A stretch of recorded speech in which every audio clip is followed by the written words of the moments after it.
Assalamualaikum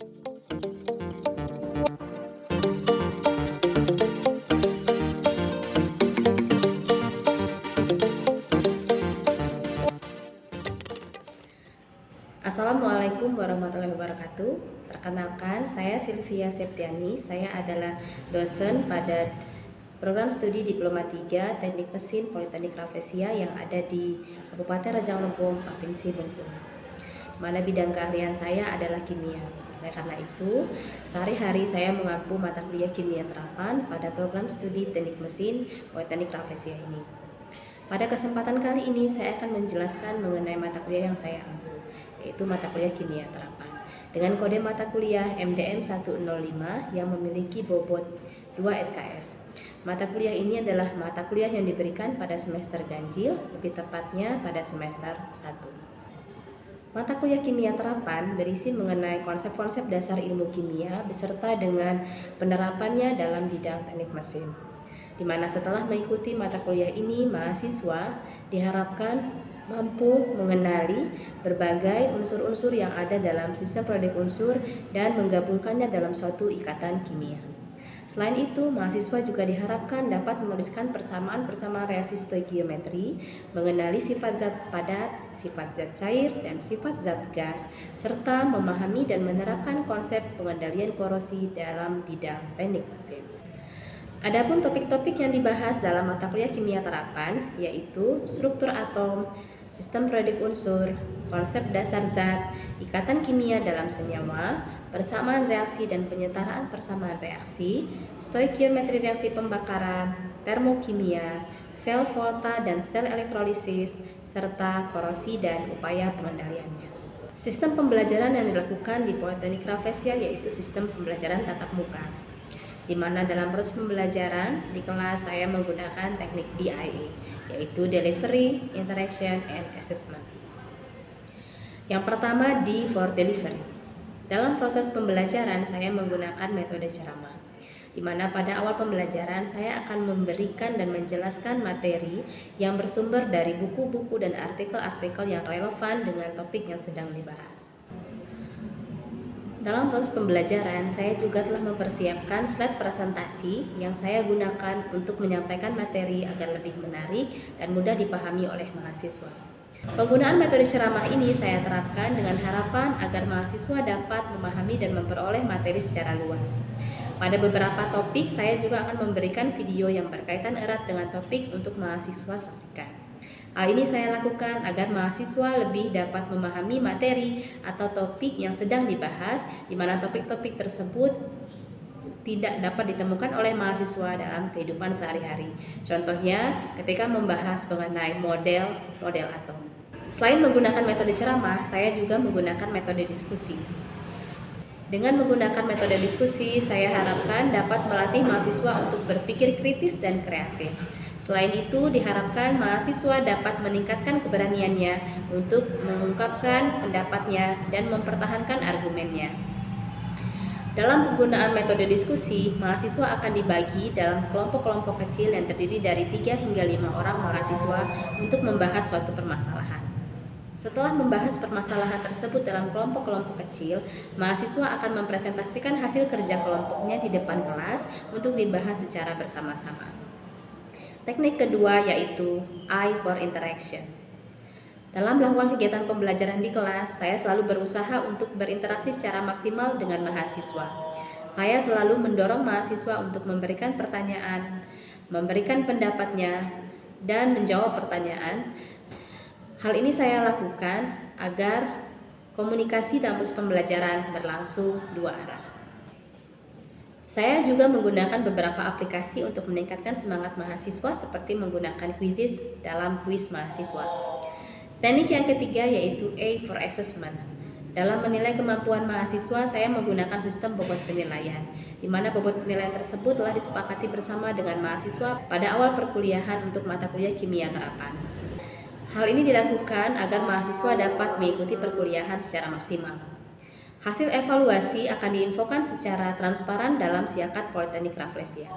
Berikut akan ditampilkan cuplikan video pembelajaran untuk mata kuliah kimia terapan pada pertemuan kedua dengan topik sistem periodik unsur dan penentuan periode serta golongan dari suatu unsur. Selamat menyaksikan.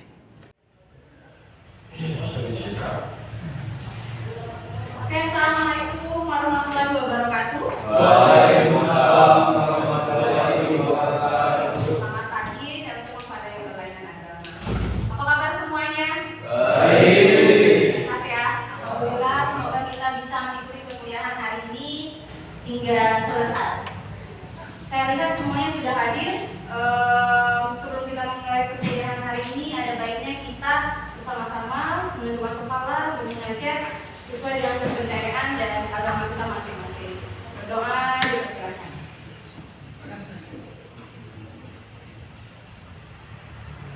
Berdoa selesai. Oke, semangat belajarnya. Hari ini kita pertemuan kedua. Pertemuan minggu kemarin kita sudah membahas tentang sistem periodik unsur serta konfigurasi elektron.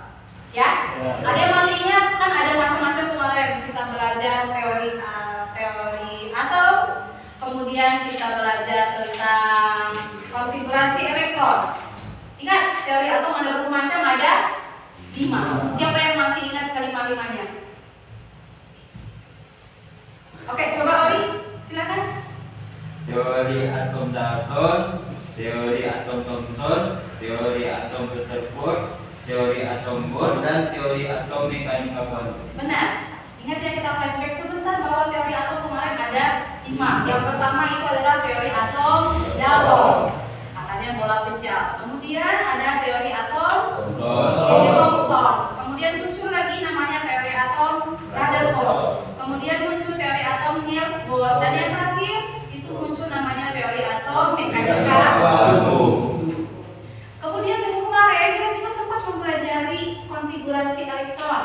Ingat saya berikan nomor atom, terus kita coba konverkan, konvernya jadi 1s2, 2s2, 2p6 dan seterusnya. Ingat yang seperti itu kemarin kita coba latihan? Apa itu sih konfigurasi elektron? Ada yang masih ingat? Siapa lagi? Oke, Jihan coba. Konfigurasi elektron adalah susunan atau gambaran yang menunjukkan penempatan elektron dalam satu atom. Iya, benar sekali. Difokus dulu dong untuk pertanyaan-pertanyaan tadi. Kalian dijawab dengan sangat baik. Artinya kalian sudah mengingat pelajaran minggu kemarin. Pelajaran minggu kemarin itu mata kuliah yang kita teori yang kita pelajari minggu kemarin itu akan kita coba terapkan untuk pembelajaran hari ini. Hari ini kita akan mencoba membahas mengenai sistem periodik unsur. Ada yang pernah dengar SPU, katanya SPU. Ada juga yang bilang tabel periodik. Ada yang pernah dengar? Pernah ya? Ingat kalau lihat SPU itu kayak warna pelangi, merah, kuning, ada macam-macam warnanya, ya kan? Ada yang katanya gas, ada yang katanya metaloid dan sebagainya. Oke, hari ini kita akan bahas itu secara bersama-sama. Kalau Anda mendengar kata SPU, apa sih pernyataan singkat yang muncul di benak Anda? Ya, Susunan unsur-unsur. Susunan unsur. Ada lagi? Saya Bu. Apa tuh? Kelompok unsur kimia. Kelompok unsur. Tadi ada yang bilang susunan.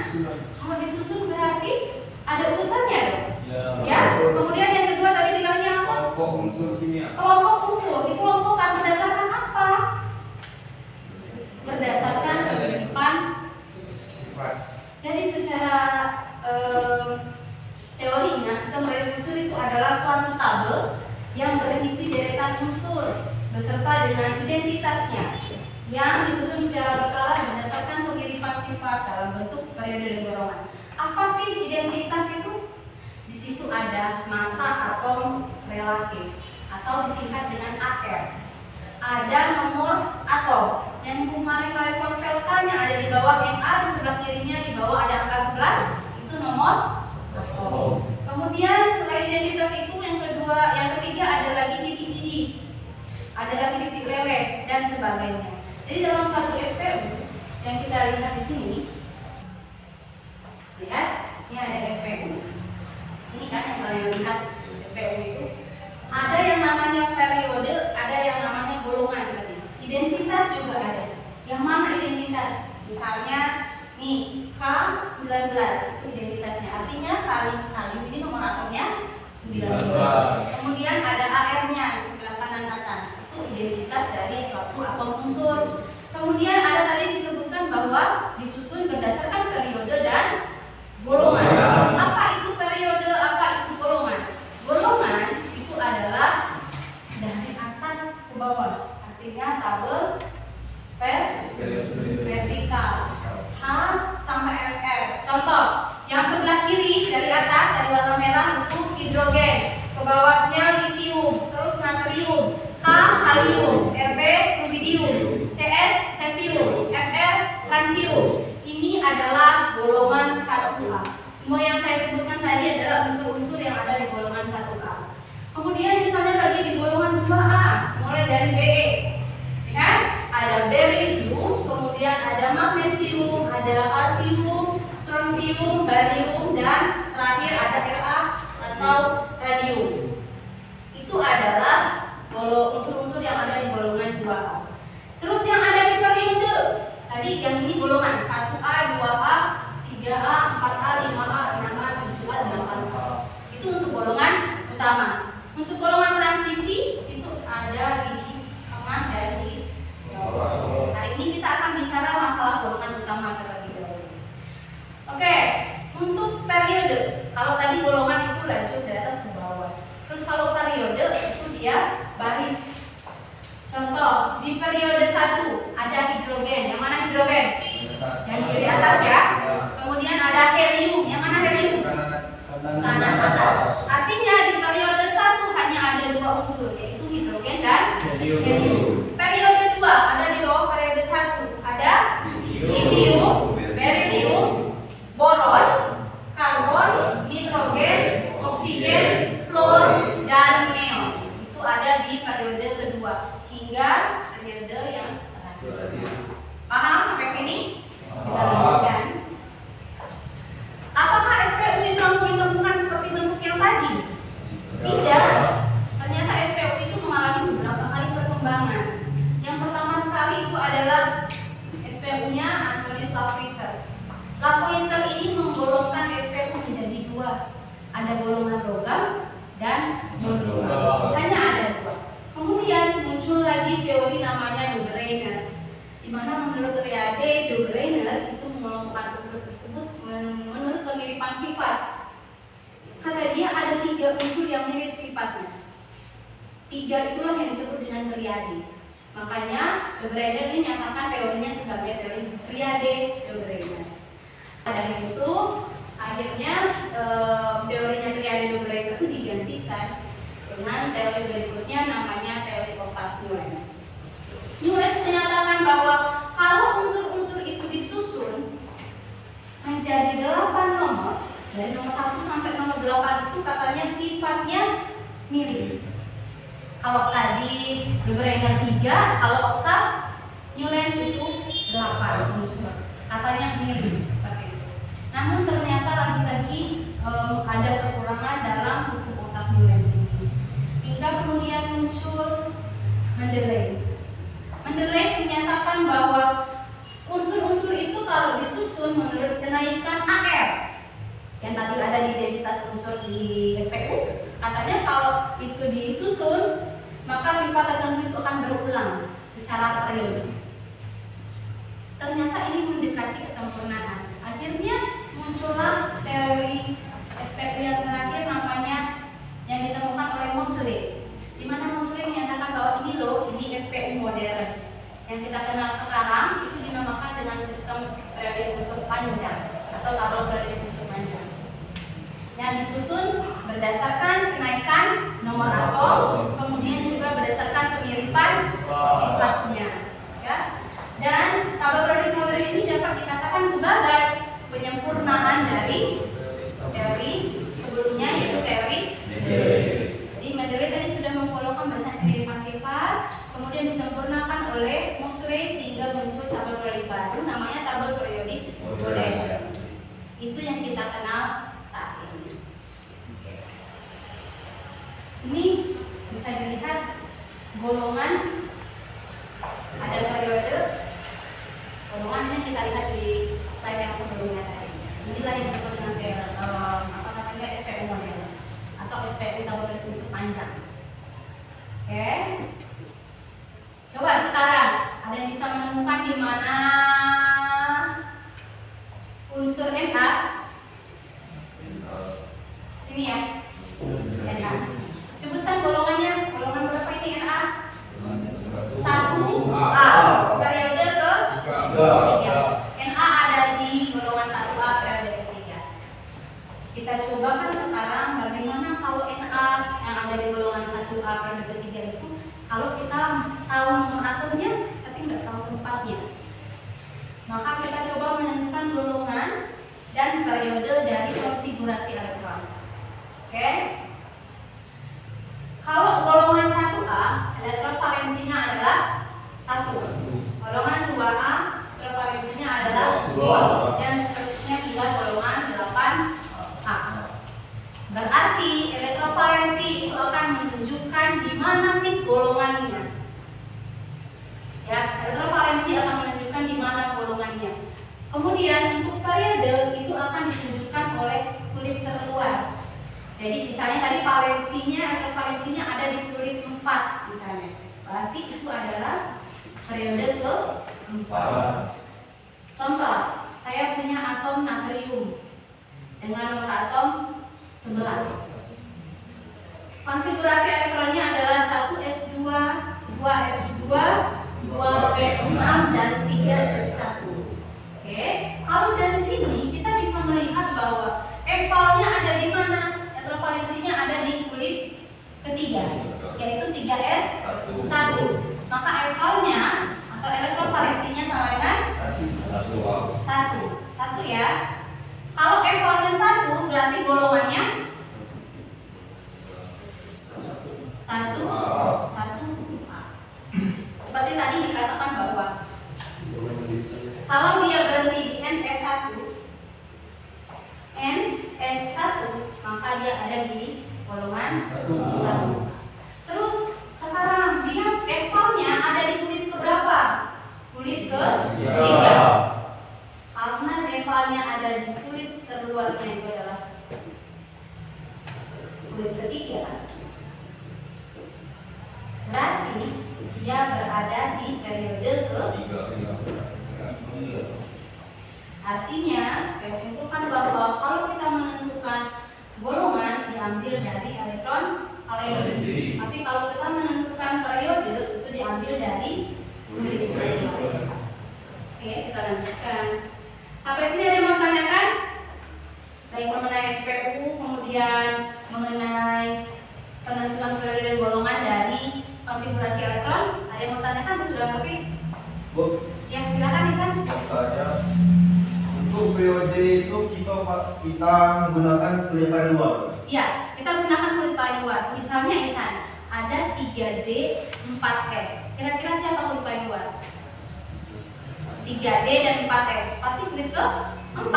Tadi 3D kulitnya ke-3, ya kan? Terus 4S ada di kulit ke-4. Tadi kulit keluarnya adalah kulit ke-4. Berarti periodenya adalah periode ke-4. Paham? Oke. Kalau sudah paham, ada yang bertanya lagi nggak? Tidak? Cukup? Kita coba ya. Kita coba tentukan periode dan golongan untuk unsur yang ada di depan. Ada 3 unsur. Yang pertama ada magnesium dengan nomor atom 12, ada sulfur dengan nomor atom 16, dan ada brom dengan nomor atom 3. Coba diselesaikan.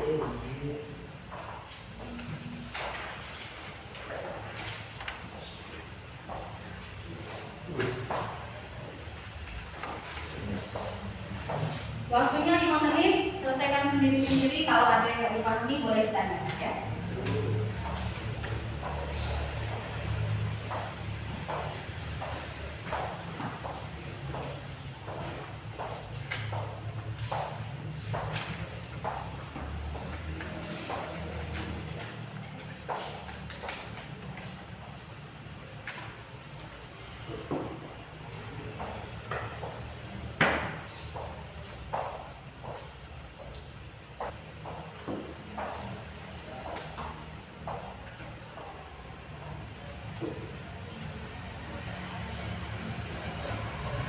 Sudah ya, waktunya habis. Kita coba siapa yang berani maju untuk soal pertama untuk magnesium nomor atomnya 12. Dikonvertkan dulu, kemudian ditentukan periode dan golongan. Siapa? Ayo. Yuk, dan yuk.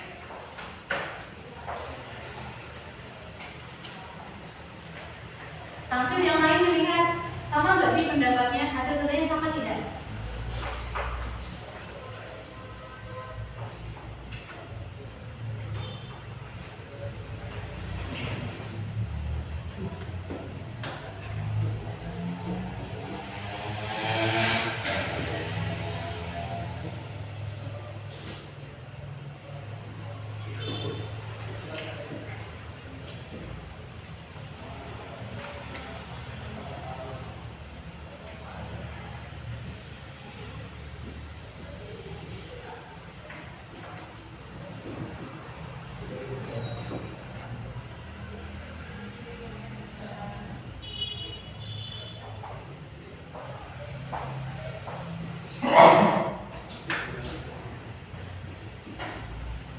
Oke, bentar, coba.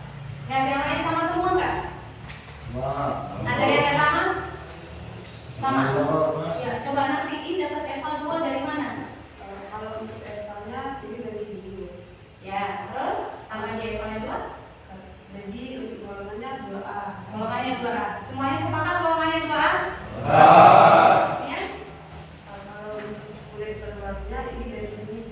Oh, karena evalnya dari sini maka kulit evalnya adalah 3. nanti ya. Terus Periodenya karena periode 3 berarti periodenya dari 3. benar nggak? Benar ya? Oke, terus dong. Oke, ternyata benar. Apakah benar? Coba kita cek dulu. Benar nggak ya? Magnesium ada di magnesium. Cari mana magnesium? Tunjukin. Masukin. Mana magnesium? Ya, benar magnesium? Golongan berapa? Golongan 1, golongan 2. Berarti magnesium ada di golongan periode ke? Benar nggak? Berarti sudah paham ya. Sekarang kita lanjut coba untuk yang kedua. Ada sulfur dengan nomor atom 16. Siapa berani?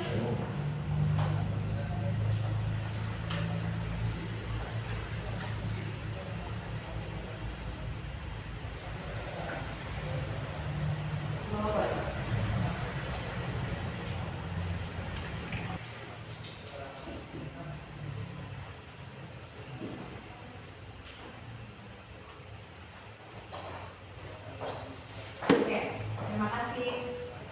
Yuk, coba kita lihat. Kata Levi, ini sulfur 16 pamfletnya 1S2, 2S2, 2V6, 3S2, 3V4. Terus evalnya katanya 6. Karena kata Levi evalnya 6, maka golongannya 6A. Kemudian M-nya adalah 3. Berarti periodenya 3. Itu kata Levi, benar nggak? Ada yang sependapat atau memang sependapat semua? Ada yang berbeda pendapat? Sama? Kita coba cek ya. Di mana tuh letaknya? Mana sulfur? Ini ya? Periode keberapa? Periode? Periode 3. Benar nggak? Benar ya.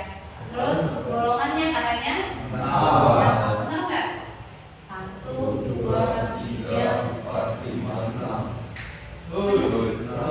Beri aplaus untuk Levi. Soal pertama dengan konvel singkat berhasil.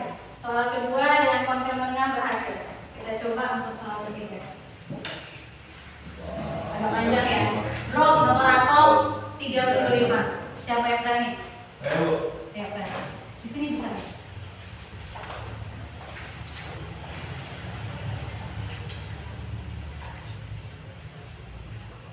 Yang tak sependapat boleh ya.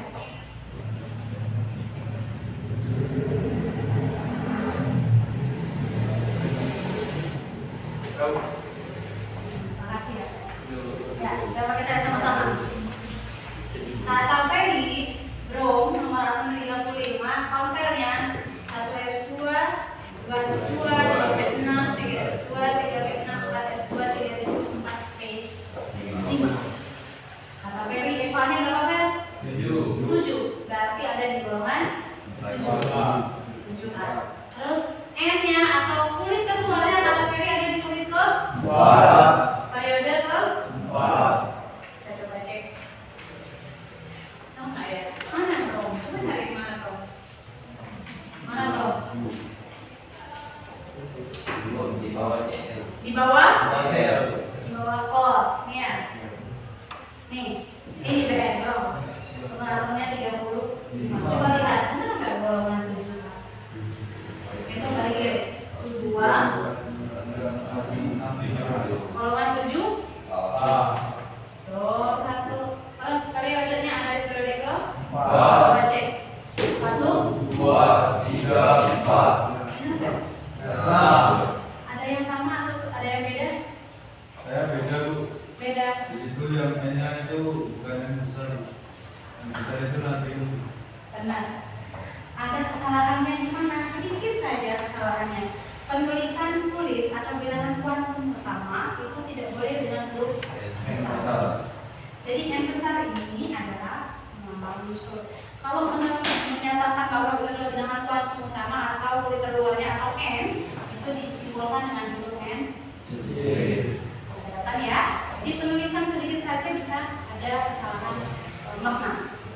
Itu lebih hati-hati dalam menuliskan. Tapi diulas dulu dong untuk N.